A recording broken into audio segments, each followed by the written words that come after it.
Okay, good evening, everybody. It's Monday night. Mitzvah Shem, this is the last Monday night class until after Pesach.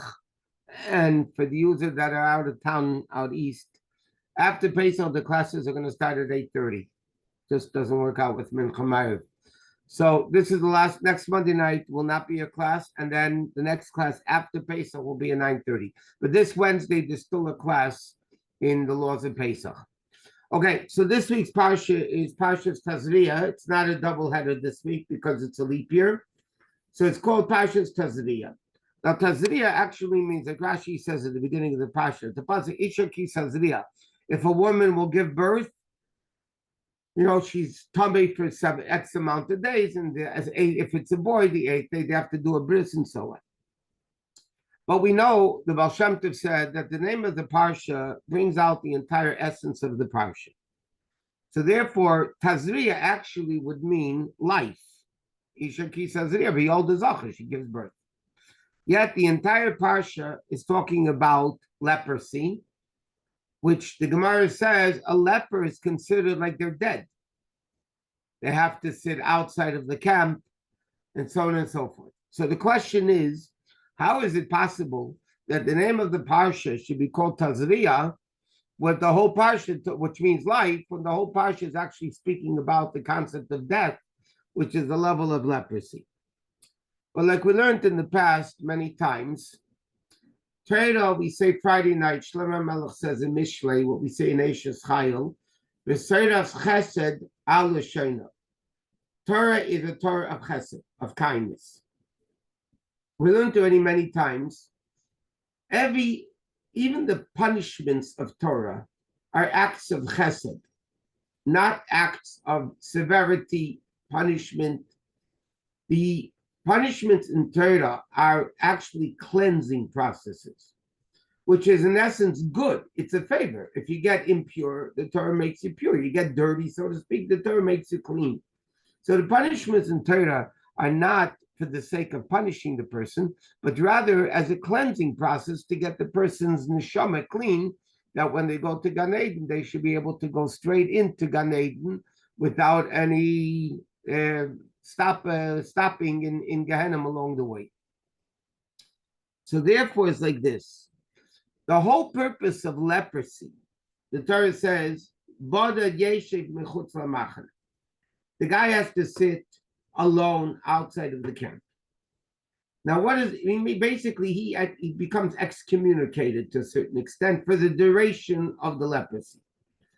And Rashi calls it the Medrash. What's the reason for that? Because leprosy comes because of Lashon Hara. That's what the Pasuk says. The Gemara says in Erchin, Lashon Hara causes leprosy. Now, what is the concept of Lashon Hara? Evil tongue, bad tongue. They're speaking bad about people. When you speak bad about people, so that separates one person from the next. Oh, this guy's bad. You told me he's bad. I'm not going to have anything to do with them. So Lashon Hara actually separates one person from the next. Therefore, the punishment fits the crime. What is the punishment? Badad yeshev mechutz lamachna. He has to sit alone. You separated one person from the next, you're going to be separated from everybody. Now, the Torah hopes that by this person sitting alone in solitary confinement, so to speak, they'll have time to reflect on their life and eventually, hopefully, do tshuva. And when they do tshuva, the leprosy will stop. If the leprosy stops, he comes back into the community. So the ultimate purpose of leprosy is not the death of the leprosy, that the leper is called dead, but on the contrary, it's for the person to do tshuva and become revived again, rejuvenated again with a proper Torah life. And therefore, therefore the leprosy is really the purpose of leprosy. The purpose of punishment is Tazria, that we should create a life. The person should change, sit in solitary confinement, to meditate. There's nobody to fight with, there's nobody to talk to. he sits there and he meditates about what life's all about, and hopefully he'll come and change his lifestyle. While we're on this topic of leprosy, is a very interesting thing over here. When the Torah speaks about the beginning of leprosy, right at the beginning of the Parsha, a few psukim into the Parsha, the pasuk starts off by saying like this: "Vayidaber Hashem al Moshe v'alad and Adam, Adam, ki yeh be'or b'sorei." If a person will have in their flesh, the various leprosy things. So the Torah says, the Kohen has to check it out, see if it is leprosy, not leprosy. If it's doubtful, he has to lock him up for a week, come back and see if it spread, it didn't spread. So there's a very interesting, the Alter Rebbe asks in the Torah, the Alter Rebbe asks, we know people have different names. Normally in Torah, the Torah says ish or isha, a man or a woman. Torah always uses the word ish. In Tillim, David HaMelech sometimes uses the word mo'enesh, kisis gerenu, the word enesh. There's 4 different languages, the gever, enesh, ish, adam. The highest of them all, that means the greatest level of a person, is called adam. Adam. Adam is much higher than ish. And we're going to discuss that a little bit in the next topic that we're going to discuss in this week's Parsha, more about that aspect of it. But Adam is the highest level of a person. So if the Torah is speaking about leprosy, and leprosy comes because of Lashon Hara, and because of separating one person from the next, and the Gemara says, by the way, Lashon Hara is equal to idolatry, adultery, and murder. It's a really bad sin. So how is it possible, Dr. Rebbe asks, that it's called Adam? The Torah uses the word Adam when it comes to leprosy. And there's another question. If leprosy, like we mentioned before, is caused because of Lashon Hara, I promise you everybody in the world today should have leprosy. I mean, everybody speaks Lashon Hara. Almost everybody. So why is it that if Lashon Hara is the one that causes leprosy, so why are we all not full of leprosy? And why does the Torah use the word Adam? And then you have even a bigger question. And that is that Mashiach in the Gemara Sanhedrin is called a leper. A leper. Mashiach is called a leper.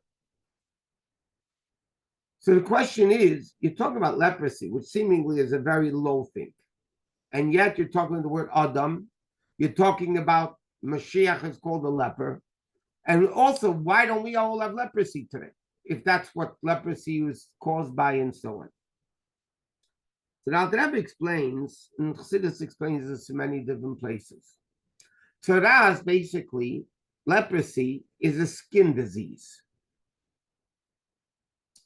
A skin disease means that the internal organs of the person are healthy. What's not healthy? A external skin, which is very external of the person. That is what becomes leprosy. So in other words, it's like this.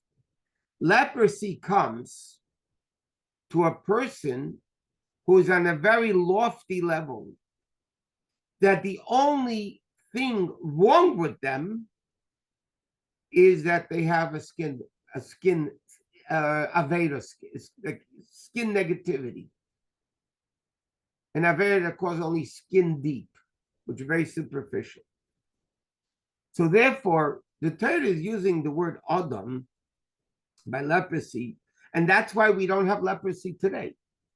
Today, we are so impure anyway, so leprosy doesn't do anything because we're impure in internal, external, we're all over the place. We're full of evil and leprosy because of generation, whatever it may be. When it comes to the Torah leprosy that the Torah is talking about, the Torah is talking about the level of Adam, ki yabar b'sarei. Adam, like Adam Rishon, Adam ha'elyon, that we'll soon see. That level of Adam, that level is possible to have leprosy. And because of that, Mashiach is in the Gemara Sanhedrin, when the Gemara, a few pages talking about Mashiach, and Rabbi Yeshua ben Levi asked Eliyahu Hanavi, who is the Mashiach of our generation? Gemara says it's an very interesting story. The famous sage Rabbi Yeshua ben Levi, who never died, he went alive to Gan Eden, which is itself the whole story in the Gemara, met Eliyahu Hanavi in the street, and he said to him, who's the Mashiach of our generation? So the Gemara says, Eliyahu Hanavi said to him, in Rome, go to Rome, which the Jews used to travel to Rome a lot. The Tanoim, Rabbi Gamliel, Rabbi Akiva, they used to go to Rome a lot for the benefit of the Jewish people. And go to Rome, and you'll notice there's where the poor people are, and they're full of leprosy. And you'll notice there's a whole group of lepers. And you'll find that they all have leprosy on their hand, and they're all bandaging the leprosy, but all of them are doing it the whole hand at a time. In other words, they unbandage the hand, they put cream on it, and then they rebandage the whole hand. There's one leper, one pauper leper, that does section by section by section. That is the Mashiach of our generation. Rabbi Yeshua ben Levi went to Rome, and he saw exactly like Eliyahu Hanavi told him.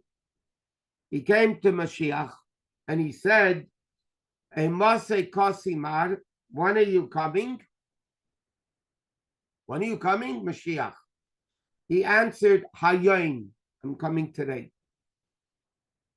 Rabbi Yeshua ben Levi ran right back, and he got excited, Mashiach's coming today. Bottom line, as we know, Mashiach didn't come. So he met Eliyahu Hanavi later on in the street, wherever he met him, and he said, he lied to me. He said, Hayim. So he said, no, what Mashiach meant was the pasuk, Hayim im b'keli sishmo. If you listen to the voice of Hashem, then I'll come today. But if you're not listening to the voice of Hashem, Hayim doesn't mean anything. So you see the Gemara over there also uses, and another story over there in the Gemara says Mashiach is a leper. What does it mean, the Mashiach? How can you say Mashiach is a leper? So the explanation the Rebbe explains in many sichos, Mashiach is such perfection. The only thing lacking with Mashiach is slight external imperfection, because no person is perfect. Even Moshe Rabbeinu was Vatachasreu Matmelekim. Even the Gemara says in Rosh Hashanah, even Moshe Rabbeinu was not 100%. Moshe Rabbeinu was also imperfect. So therefore, the Alter Rebbe explains that's why the Torah here is using the word Adam, and that's why we don't have tzaras today, because tzaras can only be on somebody who is ultimately perfect, and the only thing missing is a little bit external lacking that can cause him to have this leprosy. Now, Rashi begins at the beginning of the Parsha, going back to the beginning of the Parsha. Rashi says like this, Amar Rav Simloi. He quotes Medrash Vayikra Rabbah. The first Rashi of Parsha's Tazria. Amar Rav Simloi says, Shem sheyitzirase shel Adam. Just like when Adam Rishon was created, the creation of Adam Rishon, Ach kol behema chaya va'oif, b'maisa bereishis, just like in creation. What was the last thing created in the world? Adam Rishon and Chava. Even the animals were born, created Friday morning. Adam Rishon was born 3 hours into the day. The animals who came before him. So Rashi's basically answering the question. At the end of last week's Parsha, Parsha Shmini, The Torah spoke about the laws of purity and impurity of animals. Which animals are kosher, which animals are not kosher, which fish are kosher, which fish are not kosher. So Rashi is alluding now, after the Torah finishes speaking about animals, the laws of purity and impurity, kosher and not kosher. Now the Torah comes along and speaks about people, the laws of purity and impurity of people. Tazria, Mitzayra, and so on. So the question is, why is the Torah of Adam after the laws of animals? So Rav Simlai Rashi brings down from the Medrash, answers the question. Because just like creation, people were created last, so therefore after animals, so therefore the laws of animals come before the laws of people. That's what Rashi says. Very simple. But the question is, why was that? Why was Adam, Rishon, and Chava created last? After all, they're the ultimate purpose of creation. So what is the purpose why Adam and Chava were created? In other words, Rashi answers the question. Because they were created last, the laws are last. But the question, why were they created last? That question Rashi is not dealing with. But the Gemara asks the question, and the Gemara answers two answers. One is, Shahakol Yamuchan Lasuda. The Gemara also in Sanhedrin says that why did Hashem create Adam and Chava last? Because he gives the commentaries explain a simple analogy. You want to build a palace for the king, you don't put the king on an empty lot and then build a palace around him. What do? You build the palace. When the palace is done, then you bring the king into the building. Then you bring the king into the palace. So one answer the Gemara says, why was Adam Rishon created last? That everything should be ready for the Su'udah, so to speak. In other words, Hashem didn't want to create Adam Rishon, then he would have to wait 6 days until things were put into place for him. Hashem created the world. Now that the world is finished, the palace is finished, now I bring the king into the world, into the palace. That's one answer of the Gemara. Another answer of the Gemara is like this, that in case a person would become haughty, the Torah tells you, afilu yitush kadamach. Yitush is a gnat, a mosquito, different in English words for it. Even in case a person becomes haughty and thinks, God's gift to the world, they tell him, something, even the bugs were there before you. And what's yitush? Yitush explains, and Mefarshim, but Chassidus brings it down a lot. Yitush is the only bug, so to speak, creepy thing or flying thing, whatever. Shamachnis ve'ena maitzi. It's the only animal or bug that takes in and doesn't even give out waste. Every animal gives out waste. They eat and they go to the bathroom, so to speak. Yitush, the Gemara says about Yitush, machnis ve'ena maitzi. It's so self-centered. It's so selfish. It's so lacking the bittul, the humility to Hashem. It just it's there are takers and there's givers. Some people take and give. This guy's a taker, only a taker, no giving.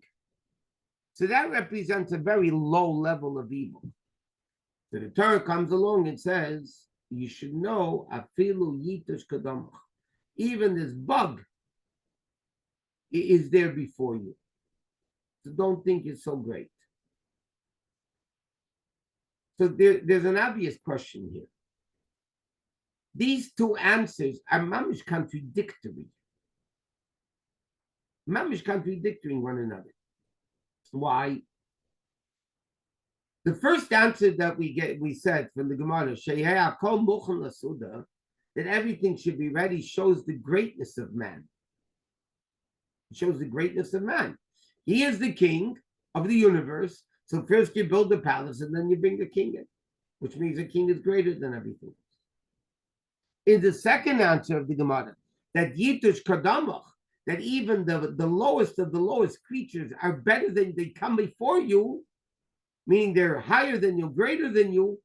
it shows the lowness of man. So what is it? Is it the greatness of man, or is it the lowness of man? And the answer is both are true. A person could be the highest, or they could be the lowest. It's up to us. There could be no greater thing in creation than a person, and there could be nothing lower than a person, but it's up to the person. First, we'll say it in another way, and then we'll elaborate on what I just said. Some of Farshim say one refers to the neshama, and one refers to the guf. The neshama, part of Hashem, that's the king. The body of a human, as we learned in the past, is the most helpless body of all animals. All newborn babies of animals are more functionable than a newborn human baby. If a human baby is born and left unattended, they're going to die. And an animal will survive, which is remarkable. Here, human beings are the most sophisticated, the most intelligent, the greatest of all. And yet, the body of a human being is the lowest of the low. It can't even survive. It's lower than the animals. So some commentaries explain it's like, the neshama versus the guf. The human body is considered treif, by the way. Cannibalism is forbidden according to Torah. A human body is halachically treif. By the way, based on that, you have a halachic question: how is a mother's milk kosher? Because anything comes from a non-kosher animal is treif, but that the Torah explicitly says is kosher. But anyway, that's a separate issue. But a human body is not kosher. It's a treif. We're treif for animals, by the way. Yeah, but the neshama comes into this treif for animals. The same thing we find when I mentioned before about Adam. Why is Adam called Adam? So the pasuk says because he came from the Adama. Hashem formed his body from the Adama, from the ground, which seemingly, again, is the pits of the pits, the lowest levels. The Shalach Kodesh writes, why is Adam called Adam? Because it comes from the word Adameh lo Elyon. Domeh. He's similar to Hashem himself. A person, a yid, is the Tzalmenu Kidmusenu. We're born in God's image and form.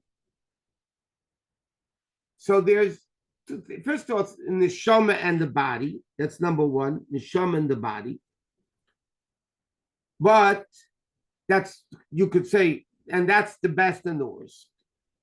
But you can say even more. And that is, it's really up to us what to become. There's nothing more destructive, potentially, than a human being. A human being could be more destructive than any other destructive animal. Or we could be the most refined. So the Torah says, in fact, it's interesting, Rabbi Twersky, the famous, passed away already, the famous therapist, he said an interesting part. I heard from him, it's in his book also. By mankind, when Hashem created Adam, Hashem said, Na'asa Adam, let us make man. The Gemara says that when Hashem said Na'asa Adam, Moshe Rabbeinu said, Na'asa means let us make man. People are going to make a mistake. What do you mean us? Who's God talking to? Another God? He has a partner in creation? How can we write that? So Hashem said to him the following, the Gemara says, Ksev, right? Whoever wants to make a mistake, let them make a mistake. I want to give people an opportunity to make a mistake. But the question is, but why does it say Nasa? Why can't Hashem say, I will make? Why did it say, let us make? So he said, very beautiful, simple concept. Very profound, by the way. See, God's talking to us. Let us make man, meaning Hashem says, me and you are going to make yourself a mensch. I'm not going to make you a mensch. You have to make yourself a mensch. I'm going to help you. Nas Adam, we together are going to make you into a human being, into Adam Elyon. Because if not, you're going to be the Adama, you're going to be the lowest of the low that everybody steps on. It's up to you.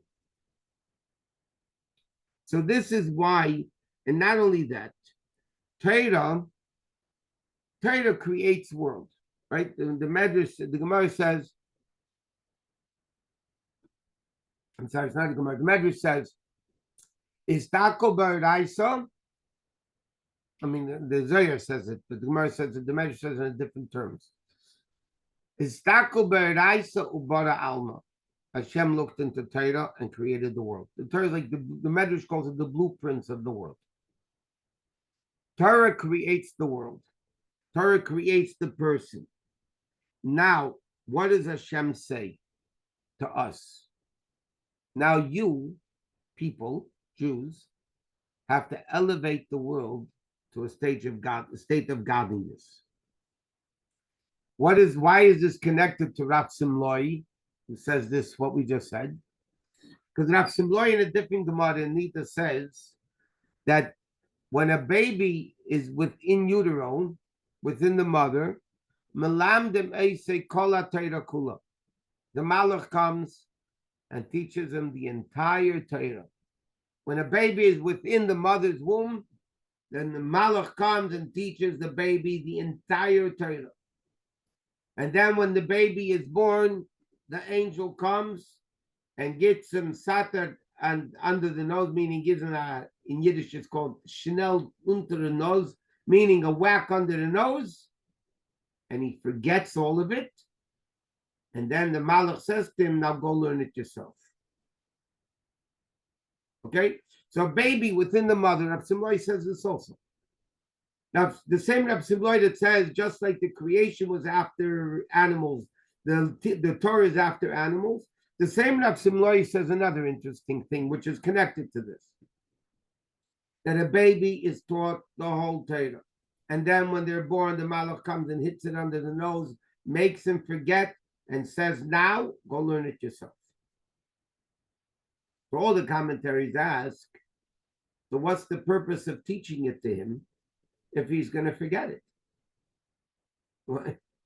He's going to learn and then you forget it, so what's the purpose of teaching him? So the Mefarshim explain, Chassidus adds to this, that where does a Jew get the ability as a human being to learn God's Torah? Hashem's Torah, Hashem's wisdom, infinite wisdom. Where does the person get the ability to learn God's wisdom as a finite human being? And that's the answer, because they teach him the Torah before he comes actually into the world. And that is the power that the person is given to be able to learn and study Torah later. That's the ability that they have. So Rav Simloi is saying, God created the world. The person was created last, okay? Because this is the power of the Aveda of the person. What's Rav Simloi emphasizing in that point? Why is the person taught the whole Torah and then they forget it? Because Hashem says, now go learn it yourself. You have to do it on your own. Why did God teach the Torah, tell the laws of Adam? Why did Hashem create Adam Rishon last? Because Hashem says to the person, from one side you're the greatest, from the opposite side you're the lowest. Now become the greatest. Because you, as the lowest, you can become the greatest. Sof Ma'aseh, we say this in the Chodedi. Sof Ma'aseh, the last of creation, the Machshava Tchila was in thought first, which means the simple meaning of the words in the Chodedi. Adam Rishon, which was created last, was in thought first, was the ultimate purpose of creation. It was the ultimate purpose of creation. But it has to be the Aveda of the Jew. The Jew is not a gift. God gives us the power to do it. Hashem gives us the power to be able to learn Torah and to elevate the world. And that's what Matan Torah accomplished and everything else. But Hashem says you have to do it yourself. And the Rebbe explains in the Sikha, that's another thing with Rav Simloi. Rav Simloi had no lineage. He didn't come from great people. He reached his greatness of Rav Simloi on his own through Avodah. So Rav Simloi is emphasizing both in the Gemara that says the baby is taught the whole Torah, now go learn it yourself, and this point that he makes over here. A person's created last, and therefore the teachings of Torah last. What does that mean? That a person, through working with themselves, by working with themselves, can accomplish the purpose of why Hashem created the world. And through that, they actually become partners with Hashem in creation. And that's why it's called Adam. And that's why there's two meanings of Adam. Adam as Adama, which is the lowest. Adam as Adama le'elyon, similar to God, which is the highest level. But what's interesting, only when the person comes into the body can they reach that level of connection with Hashem. What does that mean? You can't plant something in the air. In order to make things grow, they have to grow in the ground. The Adama is what makes things grow in the ground. Not only does it grow in the ground, but it has to, when you put in the seed in the ground, what in English is called, it germinates. That means it rots. The seed rots. And then out becomes another beautiful tree, a flower, wheat, barley, whatever it may be. But in order for that to grow, where could it grow? It can only grow in the ground. Dafke in the lowest levels, can you create, so to speak, yesh mi'ayin, something from nothing. Take a seed in the ground, it rots, and out comes a tree, or whatever it is. That means you're basically making a tree out of nothing, out of a rotted seed. Where can that happen? Only in the ground. And it's interesting. The ground in levels of Chassidus is called Malchus. The lowest of the attributes is Malchus. Women are also the level of Malchus. Women are the receivers, Malchus. Yet, only, even though here they're the receivers, but only women, only the earth has the ability to create, a woman could create a baby out of a putrid drop, which basically rots, so to speak. The seed of the father rots, and yet you create a beautiful baby. Not only do you create a baby, you create a baby that can create other babies and other babies and other babies until the end of all times. When you plant something in the ground and out comes an apple tree, you take the seeds of the apple and you can replant it. That means this tree that came from the ground has unlimited potential. It can keep producing again and again and again and again and again until the end of time. Why? Because it's the Adama, it's the lowest level. Therefore, because it's lowest down here, it's rooted in the highest of levels. So therefore, earth can create, women can create. Here in this world, the men give the seed, the women receive the seed. The man is the giver, the woman is the receiver. But only the receiver can create something that the giver can't do. In other words, what's the point over here? The neshama can only produce when it's in the body, when it's in this low level called Adama.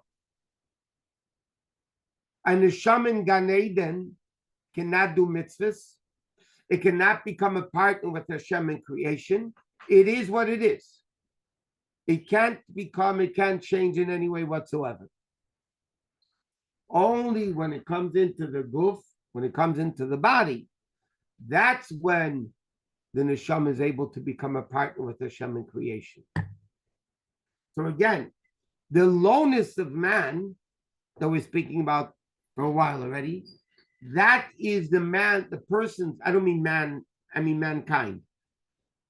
That lowness of mankind is what makes him the greatest possible. But they have the potential from God to become the greatest. You can choose, because we have free choice. Hashem says you could choose to be the last and the lowest and the worst. But that's up to you.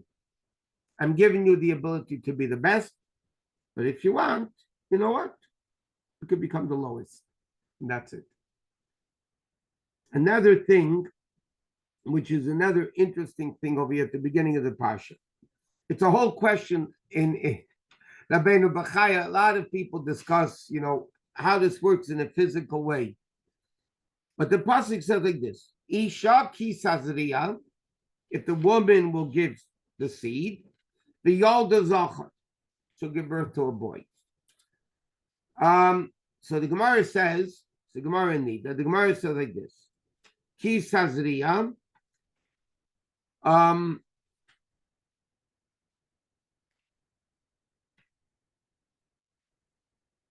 Actually, the Gemara says it.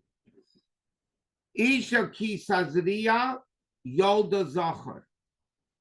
Ish ki Tazria yoledus nikeda, which means like this: if the woman gives the seed, you create a boy first.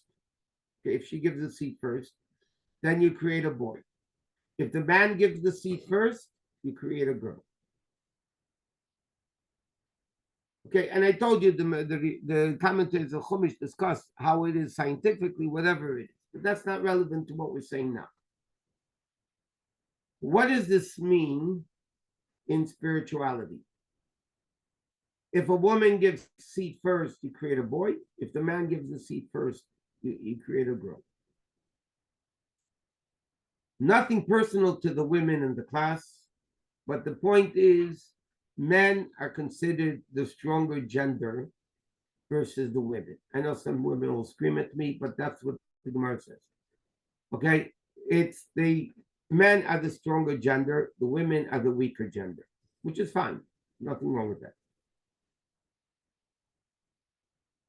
When you speak about man and woman in spiritual realms, we are talking about Hashem and the Yidden, HaKadosh Baruch Hu and the Bnei Yisrael. HaKadosh Baruch Hu is the man, the husband, and the Bnei Yisrael are the women. Now, in Avodas Hashem, as we were speaking basically about this, sometimes the power of the Jew comes from Hashem. It's a God-given gift from above. Sometimes it's the Aveda of the Jew, what we do. We learned about that at the beginning of the book of Vayikra. Vayikra el Moshe, Hashem called to Moshe. That's the power, the gift from above. A few psukim later, the Torah says, Adam ki yaklid, if a person will become closer to God. Which means as follows. In the relationship between Hashem and the Jews, there are the times when Hashem begins, meaning Hashem gives us the power. The voice is coming out from heaven that the neshama listens to. And therefore, out of a clear blue, a person can all of a sudden decide to become religious or get involved more. That's a God-given gift. What the Jews do, that's the Aveda of the Isha, the Aveda of the woman. So Chassidus explains like this. It's very important to understand this is what's called basically Chassidus 101. In order for a Jew to become closer to Hashem, we can't do it on our own. We're human beings. We're in a body. So there's what's called in Hasidic Aramaic language in the Zayar, Isarusa de La'ela. Isarusa de La'ela means awakening from above. Isarusa de Lasata means there's an awakening from below.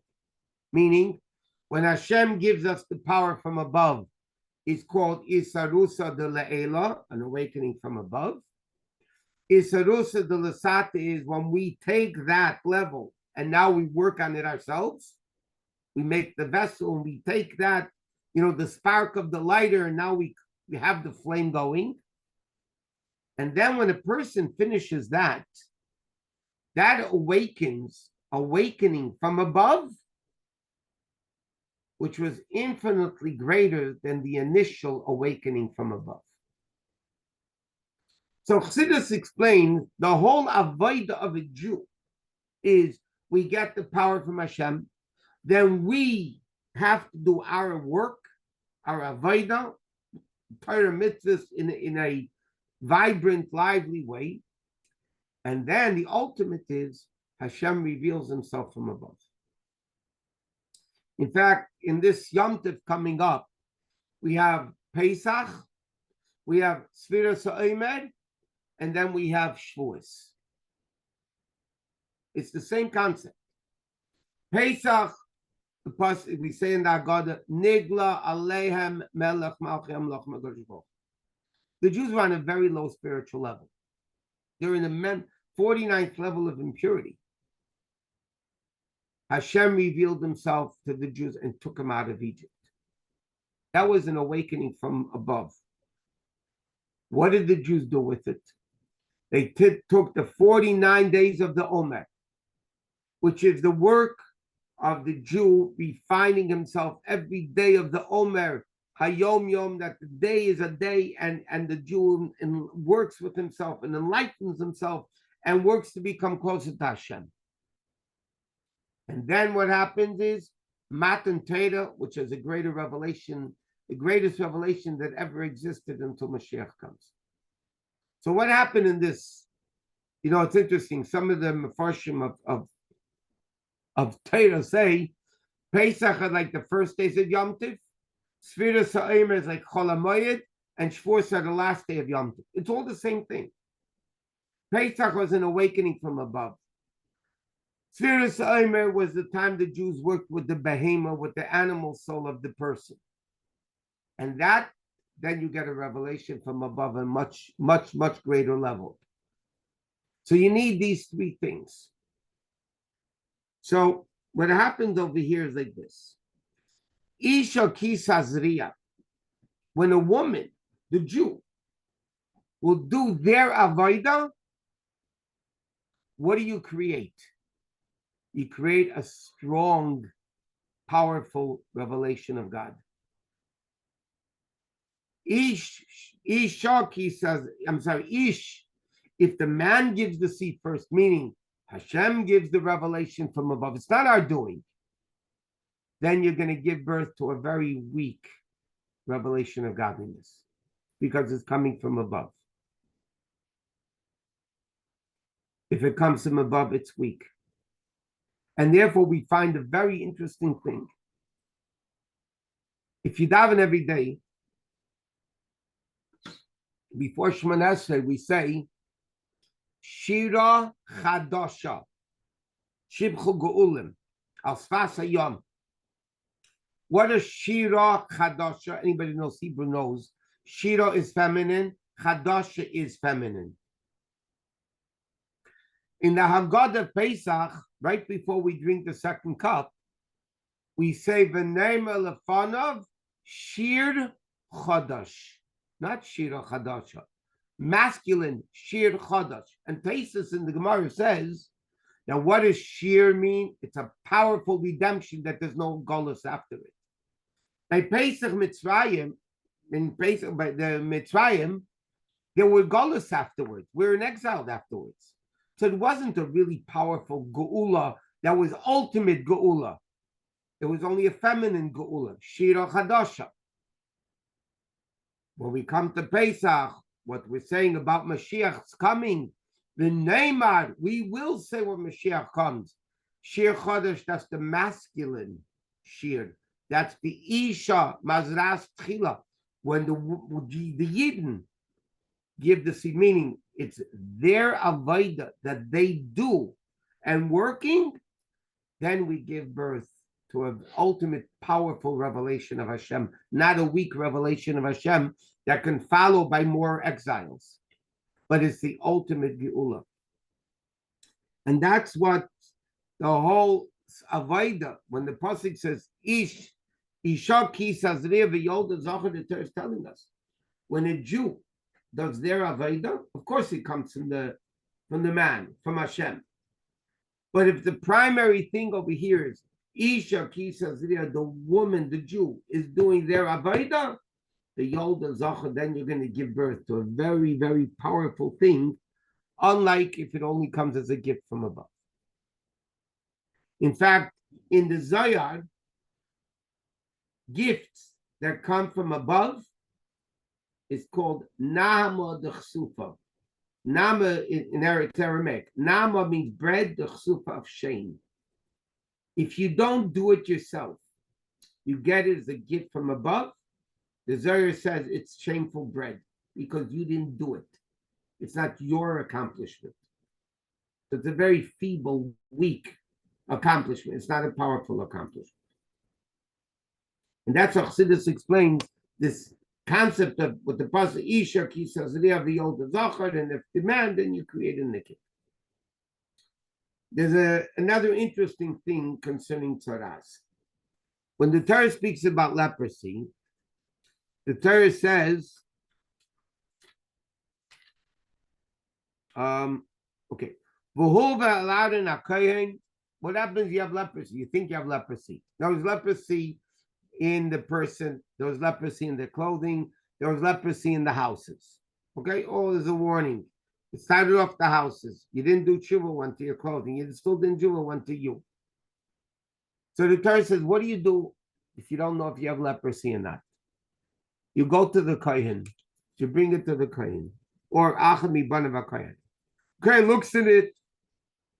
He could say it's pure. He could say it's definitely impure. Sometimes, like he said before, you have to lock him up for a week to see if it spread or didn't spread. So the Gemara says an interesting halacha. What happens if there was an illiterate kohen? If he didn't know the laws of leprosy. Is this good? Is it not good? He didn't know. He called in the scholar. This is the halacha. He calls in the scholar. He shows the scholar the leprosy, who knows the halacha. And the scholar tests to the kohen if it is or isn't. But who makes the proclamation if it's good or not? Only the kohen does it, not the scholar. The scholar has no right to render a decision to the person themselves. Even if the guy that got leprosy is a scholar, and he knows the halacha if it is or not. The din is it's worthless. He has to go to the kohen, who could be an illiterate, and the kohen will proclaim you are pure or you're not impure, or you're impure. So the question is why? Why does it have to be a kohen? And again, the Rebbe says a remarkable lesson. The Gemara says kohen is ish chesed. Kohen is Leviim are, by the way, gevura, severity. Kohen are chesed. What is the same Pirkei Avos? You should be a disciple of Aaron, Ohev Shalom, Rodev Shalom, Ohev Esav. He loved everybody. He was a man of chesed. He went out of his way to make peace between neighbors. Okay, he was a very special guy, chesed. The Rebbe said like this: who has a right to excommunicate the Jew? Because that's what he said at the beginning. He's like dead. He's excommunicated. Of course, for the sake of doing tshuva. So it's really good, not bad. But who has the ability to excommunicate a Jew? only a kohen who's true blue, permeated with chesed, with kindness. Nobody else has the ability to excommunicate the Jew. It's a remarkable concept. Because it's an obvious question. If it is, it is. If it's not, it's not. So what do you need a kohen for? And the Torah says it's totally dependent on the kohen. And even if the kohen doesn't know if to call the scholar tells the kohen privately what the halacha is, but the kohen makes the proclamation, not the scholar. Because the only one that has the ability to impurify a Jew is the kohen himself, nobody else. The Rebbe said in another sikha, okay, I don't want to elaborate on the sikha, but why it says din v'cheshbon, we learned it a few times. It should say cheshbon v'din. Why does it say judgment and a reckoning? Say reckoning and judgment. So it says, the Baal Shem Tov answers the question with another Mishnah. It says in Pirkei Avos that after 120 years, Nifroinim min ha'adam midaita v'sholem midaita. Hashem punishes the person with him knowing about it or not knowing about it. Whether the person knows about it, doesn't know about it. So Baal Shem Tov said, what does this Mishnah mean? Briefly, because we learned it in the past. The Baal Shem Tov said, what does this Mishnah mean? He said, when a person dies after 120 years, they come up to Beis Din Shomayla. Beis Din doesn't tell him, you, listen, kid, you did A, B, C, D, D, you know where you're going. They don't do that. The heavenly court doesn't do that, the Baal Shem Tov said. What do? They say to the neshama that came up after 120, they come, I need your help. There's a court case going on in heaven. I need you to sit in. And the neshama gets all excited. He's part of the heavenly court now. And there's a heavenly court tribunal, and the litigants come, and they said, this guy did this, and this guy did this, and the Malach said he did this, and he did this, and that. And the heavenly court turns to this newcomer, the Shama, and says, no, what do you say? He said, sounds pretty bad to me. I would say guilty. And then Beis Din turns to him and says, guess what? This guy that just you ruled against guilty, that was you. You ruled on yourself that you're guilty. That's the explanation of the Mishnah. First the din, first you proclaim the judgment, and then you make a reckoning that this is you. They punish the person with him knowing about it, not knowing about it. So the Rebbe said, but why is that like that? Why? What is it, a bunch of games? Why can't Beis Din just say, this is what you did, you're guilty, that's it, finished? Why are they playing games up there? And the Rebbe says that you know why it's done like that? Because the only one that can make a negative judgment about a Jew is the Jew himself. Not the heavenly court, nothing.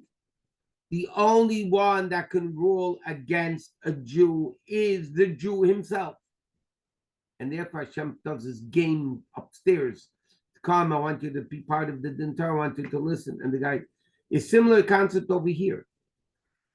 The only one that could rule if somebody is a leper or not, if you are excommunicated outside the camp or not, the only one that could do that is the Jew, a kohen who is ish chesed.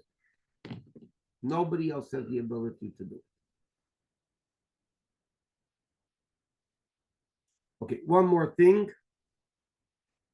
And that is, the Torah says over here at the beginning of the Parsha, when it speaks about the woman giving birth, and if it's a boy, that doesn't apply only when you have a baby. Well, leprosy does. There's no leprosy today. But the judgments, that applies today also. Okay, the pasuk says like this. Okay, V'yem hashmini yimol besar olose. On the 8th day, you give him a bris. The very interesting Rambam, the Rambam in Rambam says In Hilchas Milah, the laws of circumcision, the Rambam says, this that we circumcise ourselves today is not because Avraham Avinu circumcised himself, because that was before Matan Torah. And you can't learn out any halacha from before Matan Torah. Therefore, the Gemara says, any halacha which was mentioned before Matan Torah, Gid Anoshe, not eat the hind quarter of an animal, all those things are mentioned again after Matan Torah. Okay? So the Rambam writes clearly, why do we circumcise? Because of this pasuk. V'yayim hashmini yimol b'sar halasi, the Torah says on the 8th day you have to do this. That's it. So now the question is, like, I mean, you could talk about it a few minutes that we have. Why is there a concept of bris milah? If Hashem, as the Gemara uses the expression, the orla, the foreskin that we cut off by a bris, is ma'usa, is despicable by Hashem. Hashem can't stand it. So the question is, if Hashem can't stand it, why didn't he create us without it? In other words, by the way, the Gemara says that women are considered like the circumcised. So it's not that they're lacking in this issue. They're created already as if they were perfected with circumcision already. That's what the Gemara says. But the question is, why did Hashem create a foreskin that we have to cut off? Let him create the person born circumcised. So what's the answer? The answer is very simple. Hashem wants a person to constantly keep in mind that we are imperfect and we need to perfect ourselves. And interesting, bris milah is not a one-time deal. When a person has a bris, when a man has a bris, it's a continuous act of circumcision. Where the Rogatchover says this, where does he bring the proof from the Gemara? The Gemara says that David HaMelech was once in the bathhouse and he was obviously undressed. And then he realized he doesn't have any mitzvahs on him, no talis, no tefillin, nothing. He was naked without mitzvahs. And then he realized that he has a bris milah. So therefore, David HaMelech says the pasuk in Tehillim, Sas anechi al imrasecha, I rejoice on your word. The Gemara said that refers to the bris, kameitze shalom, like finding an unbelievable treasure. So the Rogatchover proves in the what do you mean? Yesterday he put on tefillin too. Yesterday he wore talis. So what says no, those mitzvahs are gone. Bris milah is a continuous mitzvah. So when David HaMelech, that's why, by the way, in the Megillah, like you heard say Eira, the Simcha, the Sasain, the Gemara says Eira is Torah, Simcha is Yom Tov, Sasain is Milah. Why? Based on the pasuk Sasain Eichal Mirasecha. Hashem wants a person continuously to realize we need to become better and better. We are never perfect. Because if I'm perfect on today's level, for tomorrow's level, I'm not perfect anymore. Because tomorrow I have to be more perfect. I have to be greater. So that's why the Rambam says we do mat bris milah after Matan Torah, when Hashem gave us the koyach to be holy. That's what the concept of bris milah. Okay, I just want to mention like this. As I mentioned before at the beginning, the next Monday night class is after Pesach, starting at 8:30. I know it's harder for the out Easters, but we can't do anything about it. And this Wednesday night will be a share on Hilchos Pesach, the laws of the Seder and Erev Pesach and all that. So Wednesday night, Mitzvah Shem will be a share. The following Wednesday night, there will not be a class, but we'll have a Farbrengen and our shul for Yud Aleph Nissen. So until then, everybody have a great Shabbos. We should only have good things, and we should only hear good news, and everybody should be healthy, Amen. spiritually. Amen. Thank you. Thank Thank you. you so Amen. much, Thank you, Rabbi. Rabbi. Good night. Thank you, Rabbi. Kodesh Thank you, Tov. Rabbi.